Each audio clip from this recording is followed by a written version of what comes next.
Multimodal AI म्हणजे नेमकं काय याच्याबद्दल आज आपण विस्तृत चर्चा करणार आहोत.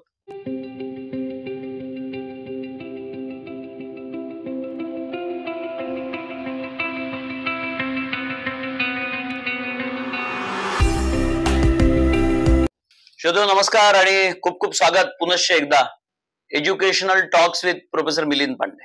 आपण कृत्रिम बुद्धिमत्ता याच्यावर बऱ्याचशा चर्चा केल्या आहेत, डिस्कशन केले आहेत, संवाद साधला आहे.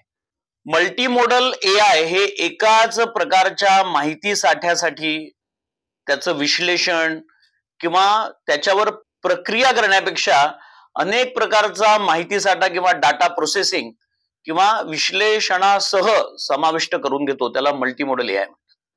आता डाटा कुठल्या प्रकारचा असतो तर ऑडिओ असेल, व्हिडिओ असेल, इमेजेस असतील, अशा सर्व प्रकारचा डाटा समाविष्ट करून त्यावर प्रक्रिया करणे, प्रोसेसिंग करणे म्हणजेच त्याला मल्टीमॉडल एआय असं म्हणतात. सामान्यतः ही क्षमता मानवामध्ये असते. आपण काय बघतो, काय वाचतो, काय करतो, काय ऐकतो यावर आपण आपल्या पद्धतीने आकलन करत असतो.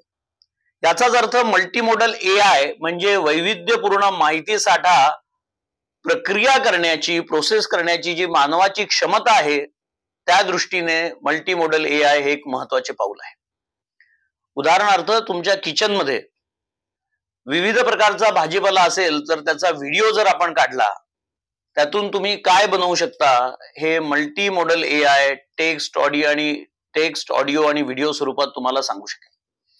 आणि मित्रांनो, सगळ्यात महत्वाचं म्हणजे आरोग्य सेवेसारख्या गंभीर विषयामध्ये एखाद्या रुग्णाच्या बाधित अवयवाबद्दल त्याची जर आपण इमेज काढली, त्याची प्रतिमा काढली आणि त्याच्या कुटुंबातील वैद्यकीय इतिहास आणि जेनेटिक इन्फॉर्मेशनशी जोडून निदान प्रक्रियेमध्ये अधिक अचूकता आणू शकेल.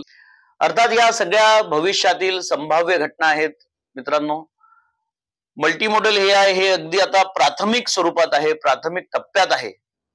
यापुढे मल्टीमॉडल एआय काय स्वरूप धारण करते व त्याचा फायदा उद्योग व सामान्य लोकांना कसा होईल हे पाहणे निश्चितच उत्सुकतेचे ठरेल. पुन्हा भेटू पुढच्या भागात. तोपर्यंत नमस्कार, धन्यवाद.